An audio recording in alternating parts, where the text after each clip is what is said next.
CTET दिसंबर सन 2024 के लिए उर्दू की लगातार क्लासेस आप लोगों को दस्तयाब कराई जा रही हैं। सिलेबस के मुताबिक क्लासेस चल रही हैं, साथ ही साथ प्रैक्टिस सेट भी हल किया जा रहा है। आज हम प्रैक्टिस सेट नंबर 7 में कुछ अहम सवालात जो कि गुज़िश्ता साल पूछे जा चुके हैं उन्हें हल करेंगे। बीच बीच में कुछ सवालात हिंदी और अंग्रेज़ी के भी आपको देखने को मिलेंगे। चलिए, पहला सवाल है कि तामीरियत पसंद नज़रिया जो कंस्ट्रक्टिविज़्म है, जो संरचनावादी उपागम है, वो किसको इल्म की तश्कील के लिए, नॉलेज को क्रिएट और कंस्ट्रक्ट करने के लिए, ज्ञान के सृजन के लिए ज़रूरी मानता है। तो संरचनावादी जो उपागम है उसके अनुसार जो पूर्व ज्ञान है यानी कि साबिक़ा मालूमात है, उसकी बुनियाद पे बच्चे इल्म की तश्कील करते हैं, यानी कि पहला वाला ऑप्शन करेक्ट होगा। अच्छा, तामीरियत पसंद नज़रिया में असातिज़ा की यानी कि मुअल्लिम की क्या अहमियत होती है, उनका रोल क्या होता है? तो मुअल्लिम एज ए फैसिलेटर होता है, सुगम कर्ता के तौर पे, सहूलत रेसा के तौर पे मुअल्लिम होता है। अगला सवाल है कि एक टीचर है रोमा, वो जसप्रीत की हेल्प कर रही है। किस में हेल्प कर रही है? क्रॉसवर्ड पज़ल को हल करने में। रोमा जसप्रीत को एक क्रॉसवर्ड पहेली सुलझाने में संकेत व इशारे दे के, हिंट और क्यूज़ दे करके वो उसकी हेल्प कर रही है, और जब तक कि खुद से जसप्रीत उस प्रॉब्लम को हल ना कर ले। जब वो हल करने लगता है तो धीरे धीरे रीमा अपनी मदद को कम करने लगती है, यानी कि ज़रूरत पड़ने पे टीचर स्टूडेंट की हेल्प कर रही है। तो इस टेम्परेरी हेल्प को हम क्या कहते हैं? क्या ये स्कैफोल्डिंग है, ऑब्जर्वेशनल लर्निंग है, मल्टीपल इंटेलिजेंस है, या फिर कॉग्निटिव कॉन्फ्लिक्ट है? तो लेव वाइगोस्की के मुताबिक ज़रूरत पड़ने पे टेम्परेरी हेल्प देना और फिर हेल्प को कम कर देना और आखिर में ख़त्म कर देना, ये स्कैफोल्डिंग यानी कि मचान बंदी ताउनी मफरूज़ा है, जिसे हिंदी में पाड़ या ढांचा कहते हैं। तो इसलिए पहला वाला ऑप्शन करेक्ट होगा। मान लीजिए कि कोई भी बच्चा किसी पैसेज को ख़ुद से नहीं पढ़ पा रहा है, लेकिन उस्ताद उसकी मदद करता है, उसको हिंट देता है, तो वो कुछ हद तक पढ़ने लगता है। तो ये जो टेम्परेरी हेल्प दी गई है, इसे ही हम स्कैफोल्डिंग कहते हैं।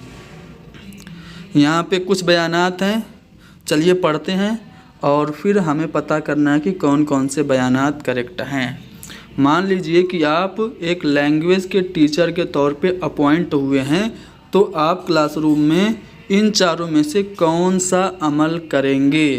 पहला है कि गलतियां करने पे बच्चों की फ़ौरन इस्लाह करेंगे। जैसे ही बच्चे मिस्टेक्स या इरर्स करें, फ़ौरन आप टोक देंगे, या फिर इल्म की तश्कील के लिए आमोज़गारों को बाहमी ताउन और तामुल का, इंटरेक्शन करने का, कोऑपरेशन करने का, आपसी सहभागिता करने का उनको मौका देंगे। तो ये बात बिल्कुल सही है, पॉजिटिव है। बाकी ऑप्शन पढ़ते हैं, बाकी बयानात पढ़ते हैं। बतौर सहूलत रेसा क्लासरूम में काम करेंगे। अभी पिछले सवाल में मैंने आपको बताया था कि तामीरियत पसंद नज़रिया में उस्ताद जो होता है वो बहैसियत सहूलत कार या सहूलत रेसा होता है। तो ये भी हमारा सही है। सिर्फ निसाबी किताब यानी कि टेक्स्ट बुक, पाठ्य पुस्तक का इस्तेमाल, ये नेगेटिव है। यानी कि दो बयानात यहाँ पे हमारे सही हो गए, बे और जीम। सिर्फ बे और जीम सही हैं, यानी कि ऑप्शन 4 हमारा करेक्ट होगा। अगला सवाल कि कौन सा निपुण भारत के बुनियादी साक्षरता व गणित बोध का विकासात्मक उद्देश्य है? जो निपुण भारत है उसमें FLN एक टारगेट है। FLN को अचीव करना एक टारगेट रखा गया है। Fundamental literacy and numeracy FLN का फुल फॉर्म है।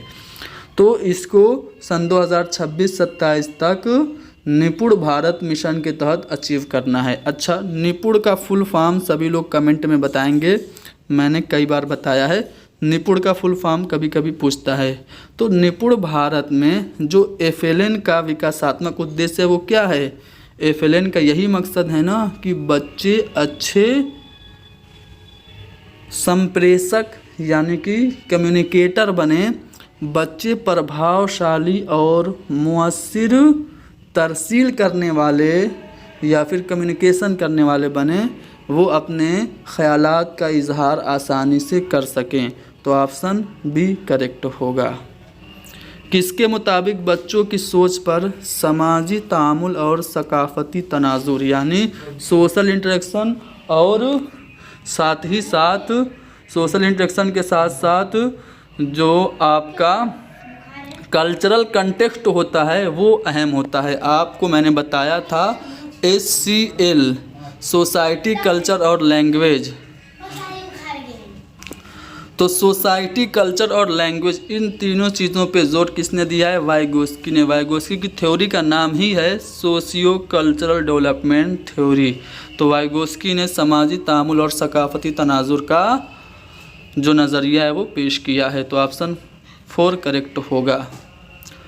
अगला सवाल देखिए, एक विद्यालय निरीक्षक इंस्पेक्टर एक है, उसने क्या किया? स्कूल का दौरा किया और कक्षा 1 के उन विभिन्न अनुभागों का अवलोकन किया जहां भाषा का अध्यापन किया जा रहा है। यानी क्लास 1 के जो अलग अलग सेक्शंस हैं उनमें जो इंस्पेक्टर है वो गया और जहां पे लैंग्वेज पढ़ाई जा रही है। तो आप किस अध्यापक को, यहाँ पे 4 अध्यापक पढ़ा रहे हैं ऑप्शन में, आप किस अध्यापक को भाषा अध्यापन के लिए सर्वाधिक रूप से उपयुक्त और आदर्श मानते हैं? देखिए पहला वाला सेक्शन ए वाला क्या कर रहा है? एक अध्यापक श्याम पट्ट पे ब्लैक बोर्ड पे वर्ड माला के अक्षर क ख ग घ या ABCD अलिफ बे जीम कुछ भी लिख रहा है। दूसरा अध्यापक शिशु गीत गा रहा है, बच्चों का जो गाना होता है वो गा रहा है और स्टोरी टेलिंग कर रहा है, कहानियाँ सुना रहा है। तीसरा अध्यापक उदाहरण देकर व्याकरण पढ़ा रहा है। अच्छा देखिए, उदाहरण देना अच्छी बात है, लेकिन क्लास 1 के स्टूडेंट को आप व्याकरण नहीं पढ़ाएंगे, ठीक है। चौथी अध्यापिका क्या कर रही है? शब्दों की वर्तनी यानी कि स्पेलिंग और फिर श्रुति लेख करवा रही है। तो बताइए कौन सा टीचर ऐसा है जो कि सर्वाधिक उपयुक्त और आदर्श काम कर रहा है? तो जो दूसरा वाला टीचर है जो कि शिशु गीत गा रहा है, बच्चों का गाना गा रहा है, ट्विंकल ट्विंकल लिटिल स्टार ये गाना गा रहा है और फिर साथ में कहानियाँ सुना रहा है कछुआ और खरगोश की, तो वो बच्चों का जो लैंग्वेज डेवलपमेंट है उस पे वो काम कर रहा है, जो कि सबसे ज़्यादा आदर्श और उपयुक्त माना जाएगा। क्वेश्चन नंबर नेक्स्ट, एक जामे क्लासरूम में यानी इंक्लूसिव क्लासरूम में समावेशी कक्षा में उस्ताद को क्या करना चाहिए? यकीन करना चाहिए कि हर बच्चा अपनी सलाहियत और ताकत के मुताबिक सीखने की सलाहियत रखता है। हर बच्चा अपने आप में इंडिविजुअल डिफरेंसेस, व्यक्तिगत भिन्नताएं, जिसको हम लोग इनफरादी खसूसियात कहते हैं, वो रखता है। बिल्कुल सही बात है। और जो इंक्लूसिव क्लासरूम है उसमें हर एक बच्चे पे हमें अहमियत देनी चाहिए। ऐसा नहीं है कि जो बच्चे फिज़िकली हैंडीकेप हैं उनके साथ आप बहुत ज़्यादा रहमदिली करें, ऐसा नहीं करना। डिस्क्रिमिनेट नहीं करना है, न ही आपको क्लासिफिकेशन करना है, न ही सिर्फ टैलेंटेड स्टूडेंट पे ध्यान देना है। सभी बच्चों को एक साथ लेके चलना है, यानी कि हर बच्चे में इंडिविजुअल डिफरेंसेस होते हैं, उसका ध्यान में रखते हुए ऐसे मेथड्स को क्लासरूम में अप्लाई करना है जो हर बच्चे के लिए हेल्पफुल हो। तो फर्स्ट ऑप्शन करेक्ट होगा। क्वेश्चन नंबर 5 फिर से लेव वाइगोस्की के मुताबिक यहाँ पे पूछा जा रहा है कि लेव वाइगोस्की के समाजी नशोनुमा यानी सोशल डेवलपमेंट थ्योरी पर एज ए टीचर आप बिलीव रखते हैं, तो आप अपने बच्चों का अंदाज़ा कद्र करने के लिए, इवेल्युएशन करने के लिए, मूल्यांकन करने के लिए दर्ज तरीक़ों में से किसको तरजीह देंगे? बताइए। बच्चों को आपको परखना है, इवेल्युएशन करना है, उनका मूल्यांकन करना है, तो बाहमी ताउन का मंसूबा बनाएंगे। एक साथ बच्चे एक दूसरे का कोऑपरेशन करें, ऐसी गतिविधि कराएंगे। मेयारी जांच यानी कि स्टैंडर्डाइज्ड टेस्ट करेंगे, या फिर हक़ाइक़ पे मबनी सवालात याद करने के लिए कहेंगे, तो याद करना नेगेटिव हो गया। मारूज़ी कसीर इंतखाबाती यानी कि मल्टीपल चॉइस टाइप क्वेश्चंस करवाएंगे। तो यहाँ पे जो सबसे ज़्यादा मुनासिब है वो है बाहमी ताउन का मंसूबा, यानी कि ऑप्शन ए करेक्ट होगा। चलिए अगला सवाल यह कि एक भाषा के एक बालक के घर की ज़बान और विद्यालय में निर्देश की भाषा एक ही है। मान लीजिए एक बच्चा है, उसमें उसकी मादरी ज़बान उर्दू है और वो उर्दू मीडियम के स्कूल में पढ़ रहा है।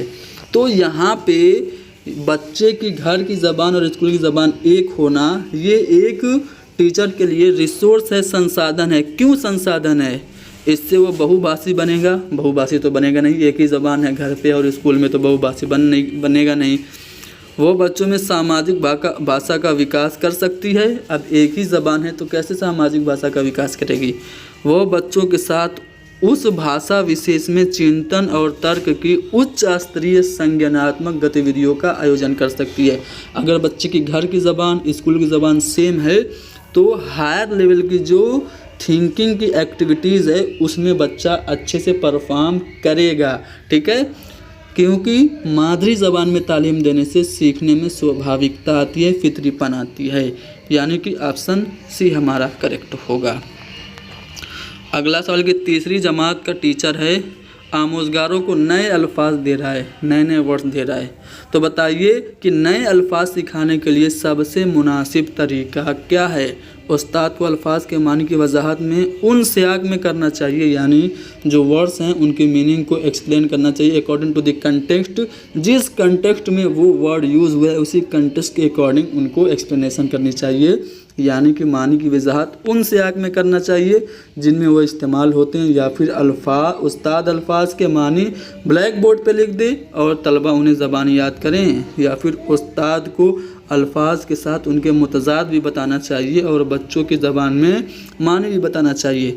तो नए अल्फाज सिखाने हैं, वोकैबलरी सिखानी है, तो बेस्ट मेथड है कि बच्चों को अकॉर्डिंग टू द कंटेक्स्ट, संदर्भानुसार, सियाको सबाक के मुताबिक गेस करने के लिए, अनुमान लगाने के लिए मौका दीजिए। इस तरह से बच्चे आसानी से नए अल्फाज सीख सकते हैं। तलबा साबिका इकाई से मुताल्लिक लफ्ज़ियात के 5 सवालों के जवाब ग्रुप में तैयार कर रहे हैं। बच्चे क्या कर रहे हैं? एक सबक पढ़ लिया, उस सबक पे मबनी 5 सवालात हैं, उनको ग्रुप में तैयार कर रहे हैं और फिर दूसरे ग्रुप से सवालात का तबादला कर रहे हैं, एक्सचेंज कर दे रहे हैं क्वेश्चंस, और फिर सवालों के जवाब देने की कोशिश कर रहे हैं। तो ये किसकी मिसाल है? तो ये पीयर असेसमेंट, सहकर्मी मूल्यांकन, यानी कि हम जोलियों का अंदाज़ा कदर है। दोस्तों को सवालात दे के उनसे कह रहे हैं पूछो, हम आंसर कर रहे हैं, तो वो हम जोलियों के ज़रिए अंदाज़ा कदर करवा रहे हैं। ऑप्शन 2 करेक्ट है। क्वेश्चन नंबर 8 देखिए, क्वेश्चन नंबर 8 पहले देख लेते हैं। एक शमूलियती दर्जा में उस्ताद को किस चीज़ पे जोर देना चाहिए? मैंने अभी बताया था हर बच्चे इक्वल होते हैं, सभी बच्चों को यकसा सरगर्मी में शामिल होने के लिए हौसला अफजाई करनी चाहिए, या मुख्तलिफ़ किस्म के समई बसरी मवाद का इस्तेमाल करना चाहिए। यहाँ पे ध्यान दीजिएगा, हर बच्चे को आप यकसा समझिए, लेकिन हर बच्चे को आप यकसा सरगर्मी नहीं दे सकते हैं। उसमें हर किस्म के बच्चे होते हैं ना, फिजिकली हैंडीकेप होते हैं, उनको दौड़ने की गतिविधि तो देंगे नहीं। बच्चा देखने में उसको प्रॉब्लम हो रही है, विजुअली इम्पेयर्ड है, तो उसको बहुत ज़्यादा बारीक पढ़ने की एक्टिविटी तो देंगे नहीं, तो ये गलत हो गया। ठीक है, सभी को हमें इक्वली समझना है, लेकिन सभी को इक्वली एक्टिविटीज़ नहीं करवानी है। हमें विभिन्न प्रकार की समय बसरी मवाद का इस्तेमाल करना है, विभिन्न प्रकार की हमें टीचिंग एड्स का यूज़ करना है। तो ऑप्शन डी ज़्यादा मुनासिब है। क्वेश्चन नंबर 9 दावा और दलील दिया गया है। दावा है कि असातिज़ा को चाहिए कि वो लड़कियों की साइंस और रियाजी के क्लासरूम में हौसला शिकनी करे, यानी कि टीचर कह दे लड़कियां मैथ और साइंस नहीं पढ़ती हैं, उनको आर्ट पढ़ना चाहिए। तो क्या ये अच्छी बात है? ये बिल्कुल गलत बात है। ये सीधे सीधे जेंडर स्टीरियोटाइपिंग है, सिनफी जानिबदारी है। दलील क्या है? दलील लड़कियों में रियाजी और साइंस की तालीम हासिल करने की पैदाइशी सलाहियत नहीं होती, ये बात भी गलत है, क्योंकि एक शकुंतला देवी का नाम आप लोगों ने सुना होगा, वो एक्स्ट्रा टैलेंटेड थी मैथमेटिक्स में, उनको ह्यूमन कंप्यूटर कहा जाता था। तो ये बात तो यहाँ से साबित होती है कि गलत है। तो दावा और दलील दोनों यहाँ पे गलत हो गया। क्वेश्चन नंबर 10 फिर से है कि बच्चे ज़बान की फितरी सलाहियत के साथ पैदा होते हैं। अगर हम चौमस्की की बात करें तो नॉम चौमस्की का नज़रिया है कि बच्चे बाई बर्थ और इनेट एबिलिटी के साथ पैदा होते हैं, ज़बान के सीखने की बच्चों में जन्मजात क्षमता होती है। तो यह बात सही हो गई। दलील क्या है कि बच्चे अपनी पैदाइश के बाद ही ज़बान का इस्तेमाल शुरू कर देते हैं। चिल्लाना, रोना, तअस्सुरात दिखाना, मुस्कुराना, ये सब ज़बान का हिस्सा है। जी हाँ, वो रो के, हंस के, मुस्कुरा के वो अपने आप को एक्सप्रेस करने की, अभिव्यक्त करने की कोशिश कर रहा है। तो ख़्यालों का इजहार ही तो ज़बान है। तो ये भी सही हो गया, दावा और दलील दोनों सही हो जाएंगे।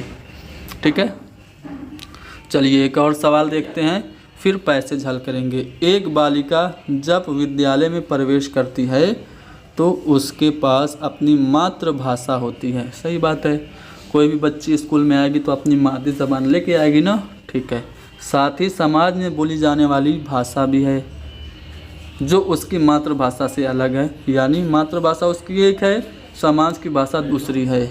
विद्यालय में माध्यम की एक अलग भाषा है, उसके भाषा अधिगम के संबंध में निम्नलिखित में से कौन सा कथन सही नहीं है। देखिए, उसकी मादरी ज़बान एक है, एक सोसाइटी की ज़बान है और एक स्कूल मीडियम की ज़बान है। तो इससे रिलेटेड कौन सही नहीं है। पहला ऑप्शन है कि उसके विद्यालय में उसका भाषा अधिगम दूसरी भाषाओं के ज्ञान के रहते फलेगा। सही बात है, ठीक है, ये तो पॉजिटिव है।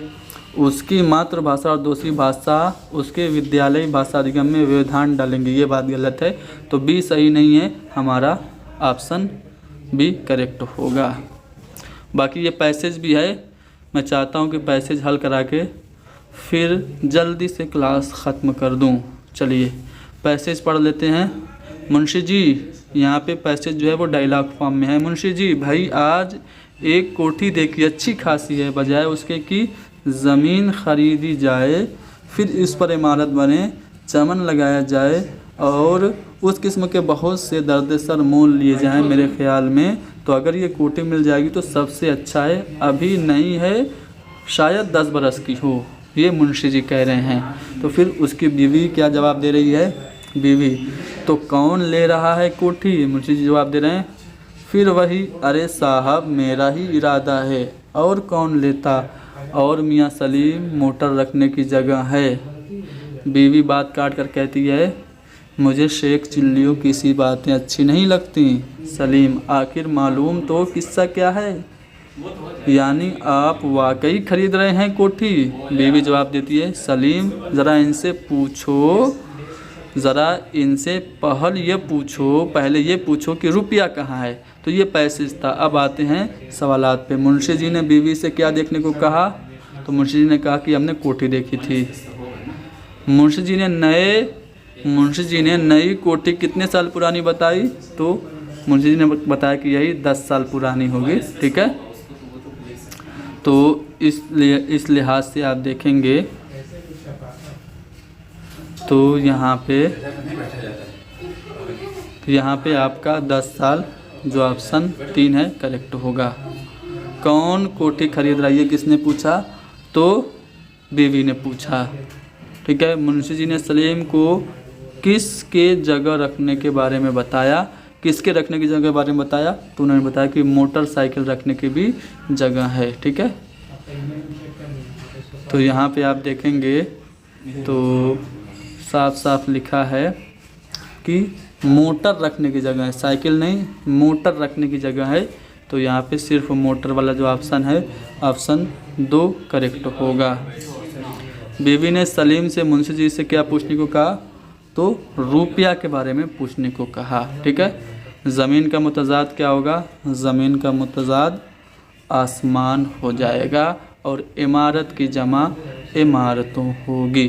ठीक है, बैकग्राउंड में गाने वगैरह चल रहे होंगे तो उसको आप इग्नोर करिए। क्लास ख़त्म हुई, उम्मीद है क्लास आप लोगों को पसंद आई होगी। लाइक कीजिए, शेयर कीजिए, हैदरी स्टडी पॉइंट को सब्सक्राइब कीजिए।